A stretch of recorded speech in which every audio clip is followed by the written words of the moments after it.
Hello and welcome to Physics Link, one-stop solution for physics learning. So, in this video, we will see vector differentiation and the gradient of a scalar. Okay?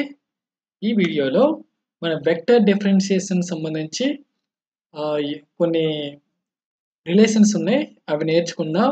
అలాగే ఒక scalar ఫంక్షన్కి gradient అనేది different coordinate సిస్టంలో ఏంటి వస్తుంది, ఏ విధంగా వస్తుంది అనేది ఒకసారి చూద్దాం. So let's start. ఇక్కడ ఫస్ట్ వెక్టర్ డిఫరెన్షియేషన్ కోసం మాట్లాడదాం. వెక్టర్ డిఫరెన్షియేషన్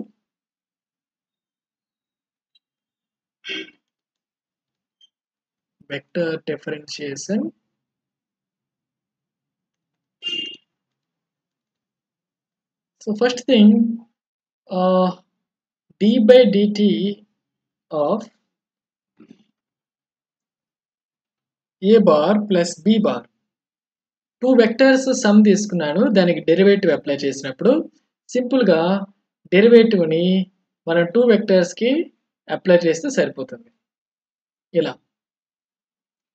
అలాగే suppose d by dt of a dot b dot b. ఇప్పుడు ఈ డెరివేటివ్ని ఎలా అప్లై చేయాలంటే dA bar by dt dot b bar plus a bar dot db bar by dt. Okay, ఈ విధంగా apply చేయాలి. Next d by dt of a cross b.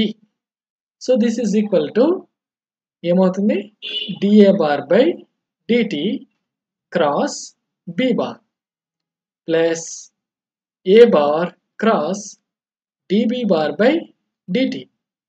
ఇక్కడ b Barhni ఇటువైపుగా dA bar by dt ఇటువైపుగా రాస్తే relation wrong అవుతుంది. So ఇక్కడ order is important for cross product. ఇక్కడ dot ప్రొడక్ట్కి పెద్ద సమస్య లేదు. Next d by dt of f into a bar.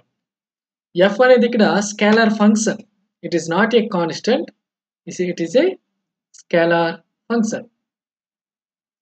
అలాగే a bar is vector function. Okay, ఇక్కడ a bar b bar అనేవి they may be vector, they may be vector functions. Okay, so vector function, vector field. Okay, so దీన్ని ఎలా రాస్తారంటే df by dt a bar plus f into dA bar by dt. Okay, ఈ విధంగా మనం expand చేయొచ్చు. Next one,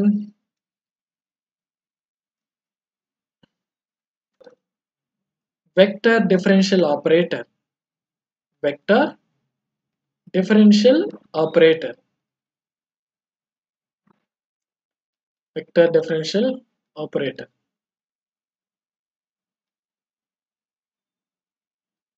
okay, దీన్ని మనం del బార్తో ఇండికేట్ చేస్తాం. We call it as nabla అంటారు, డెల్ ఆపరేటర్ అని కూడా అంటారు. సో డెల్ ఆపరేటర్ని ఎలా డిఫైన్ చేస్తారంటే I cap dou by dou x plus j cap dou by dou y plus k cap dou by 2z. But it is in Cartesian coordinate system. Cartesian coordinate system లో ఈ operator ఇలా. Okay, Cartesian coordinate system లో this is definition for vector differential operator, that is nabla. Okay, అయితే ఇప్పుడు మనం gradient కోసం మాట్లాడదాం. Okay, గ్రేడియంట్ని మనం స్కేలార్ ఫంక్షన్ పై అప్లై చేస్తాం. So gradient of a scalar function, scalar field. Okay, scalar field or function. So ఇక్కడ కార్టీసియన్ కోఆర్డినేట్ సిస్టంలో అయితే మనకు తెలిసిందే కార్టీసియన్ కోఆర్డినేట్ సిస్టంలో del of a function phi. Okay, del of a function phi. And ఇక్కడ this is equals to I cap dou phi by dou x plus j cap dou phi by dou y plus k cap dou phi by dou z. So this is gradient for a scalar field in a Cartesian coordinate system. But our task is to find a relation, an equation, gradient of a scalar field in different coordinate systems. Cylindrical coordinate system, అలాగే spherical coordinate సిస్టంలో ఈ gradient ని ఏ విధంగా define చేయాలనేది కూడా తెలుసుకోవాలి. వీటిని మనం ఎలక్ట్రోమాగ్నెటిక్ థియరీలో యూజ్ చేస్తాం. ఎలక్ట్రోమాగ్నెటిక్ థియరీలో దీన్ని యూజ్ చేస్తాం. సో ఫస్ట్ థింగ్, ఇవన్నీ గుర్తుపెట్టుకోవడం, ఈక్వేషన్స్ గుర్తుపెట్టుకోవడం చాలా డిఫికల్ట్ థింగ్. సో అందుకోసం ఇక్కడ గ్రేడియంట్ ఆఫ్ ఏ ఫంక్షన్, దీనికి ఒక జనరల్ ఫార్ములా చెప్తా. ఏంటంటే అది EI by H I phi comma I. Okay, phi comma I. So ఇది వెక్టర్ ఇండెక్స్ నోటేషన్లో రాసుకుంటే ఇలా రాసుకోవచ్చు. ఓకే, వెక్టర్ ఇండెక్స్ నోటేషన్లో గ్రేడియంట్ ఆఫ్ ఏ ఫంక్షన్ ఇలా సింపుల్గా రాయొచ్చు. ఈ cap I by HI and phi I. ఇక్కడ H అనేది దేన్ని ఇండికేట్ చేస్తుందంటే metric element.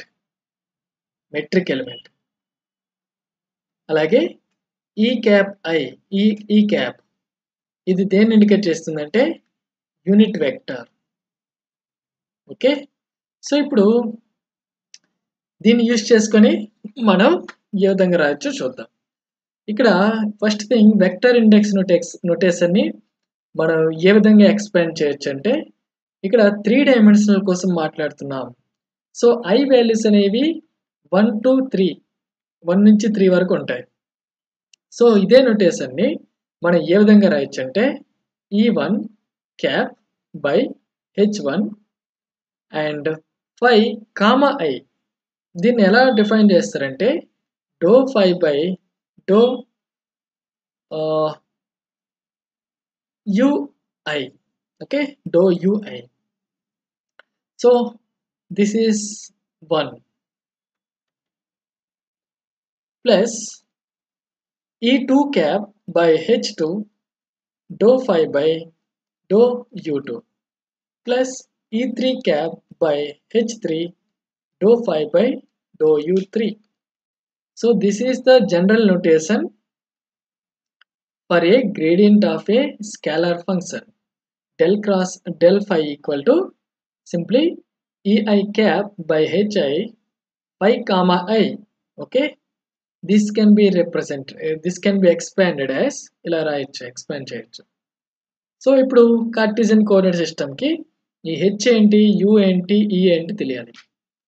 So Cartesian coordinate సిస్టంలో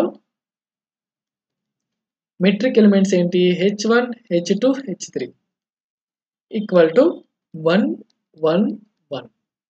ఓకే, అలాగే సిలిండ్రికల్ coordinate system లో the metric elements are H1, H2, H3 equal to 1 row 1. అలాగే spherical coordinate system, the metric elements are H1, H2, H3 equal to 1 r sin theta. So these are metric elements. అలాగే ఇక్కడ U1, U2, U3 ఏంటంటే XYZ. అలాగే ఇక్కడ U1, U2, U3 అంటే రో 5Z. అలాగే ఇక్కడ స్పెరికల్ కోఆర్డినేట్ సిస్టంలో U1, U2, U3 ఏమవుతాయంటే R theta phi. Okay, R theta phi. అలాగే E1 క్యాప్ అంటే X క్యాప్, E2 క్యాప్ అంటే Y క్యాప్. అలా ఓకే. సో ఇక్కడ కార్టీసియన్ కోఆర్డినేట్ సిస్టంలో దీన్ని యూజ్ చేసుకుని మనం డెల్ క్రాస్ ఫై ఇక్కడ ఆల్రెడీ ఫై ఉంది కాబట్టి మనం ఈ నొటేషన్ మార్చుదాం. క్యాపిటల్ ఫైగా రాద్దాం. ఓకే, క్యాపిటల్ ఫైగా రాద్దాం.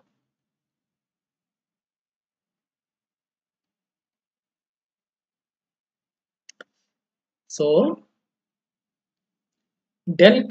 డెల్ ఫై ఈక్వల్ టు మనకి ఏమవుతుంది, E1 క్యాప్ అంటే ఎక్స్ క్యాప్ బై H1 అంటే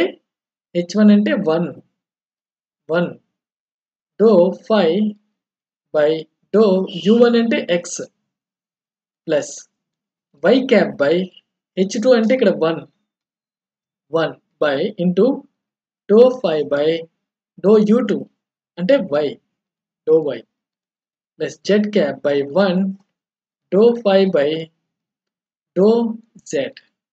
సో దీని నుంచి x cap do phi by do x, y cap do phi by do y, z cap do phi by do z వచ్చింది. అది ఇక్కడ cylindrical coordinate సిస్టంలో ఏమవుతుందో చూద్దాం. Gradient of phi equal to ఇక్కడ rho phi z. So rho cap y cap z cap by metric elements ఏంటి, 1 rho 1 rho 1 do phi by do rho do phi by do phi do phi by do z.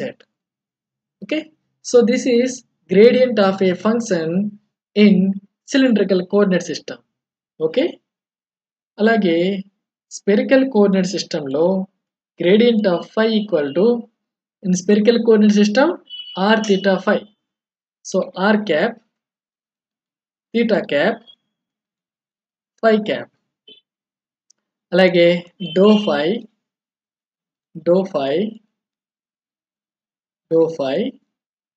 By ఇక్కడ metric element ఏంటి, H1 place లో 1. Okay, metric element 1. అలాగే second metric element r, అలాగే third metric element r sin theta, అలాగే do r do phi do theta do phi. Okay, so this is gradient of a scalar function in spherical coordinate system. So ఇప్పుడు ఒకసారి మళ్ళీ final గా రాద్దాం. I hope you understand. ఒకసారి రాద్దాం. Cartesian coordinate system లో ఏమైంది, gradient of a scalar function, ఇక్కడ సింపుల్ గా gradient of a scalar function f equal to x cap dou f by dou x plus y cap dou f by dou y plus z cap dou f by dou z. అలాగే cylindrical coordinate system లో del cross f equal to rho cap by 1 అంటే 1 రాయనవసరం లేదు, మళ్ళీ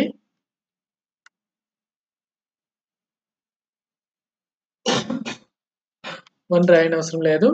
so dou f by do rho plus phi cap by metric element ఇక్కడ వస్తుంది 1 rho 1 కాబట్టి.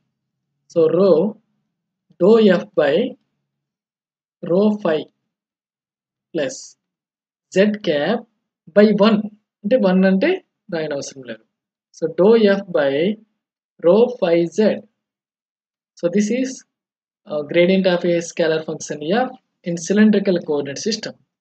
అలాగే spherical coordinate system లో del cross f equal to r cap dou f by dou r plus theta cap dou f by dou theta, కానీ ఇక్కడ metric element ఉంది, so r plus phi cap by ఇక్కడ metric element r sin theta, r sin theta.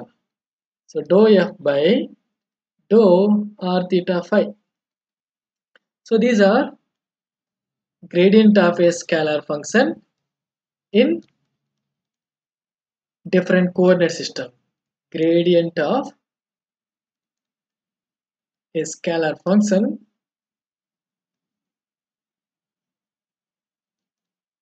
f. Okay, so this is for present video. అయితే ఇక్కడ ఒక suggestion, mathematics is language for sciences. Mathematics is language for sciences. అంటే ఇక్కడ science అనేది బాగా రావాలంటే maths అనేది బాగా నేర్చుకోవాలి. అది సైన్స్ అనేది ఇక్కడ ఏ సైన్స్ అయినా అవ్వచ్చు, ఫిజిక్స్ అయినా అవ్వచ్చు, కెమిస్ట్రీ అయినా అవ్వచ్చు, ఇంకా ఏమైనా బయాలజీ అయినా అవ్వచ్చు. సో ఏ సైన్స్ అయినా మ్యాథమెటిక్స్ పర్ఫెక్ట్గా రావాలి. సో అప్పుడే మనకి సైన్స్ని బాగా అర్థం చేసుకోగలం, బాగా స్టడీ చేయగలం. సో ఈ మ్యాథమెటిక్స్ చాలా పేషెన్సీగా పర్ఫెక్ట్గా నేర్చుకోవాలి. అంతేగాని ఈజీ టాపిక్సే ఇవన్నీ చదివినవే అనే నెగ్లిజెన్సీతో స్కిప్ చేస్తే మాత్రం it is you will pay for it. Okay, so మ్యాథమెటిక్స్ని పర్ఫెక్ట్గా పేషెన్సీగా పర్ఫెక్ట్గా నేర్చుకోవాలి. కాస్త ఎక్కువ టైం స్పెండ్ చేసిన ప్రాబ్లం లేదు, you will get it. Okay, so thank you guys, have a nice day.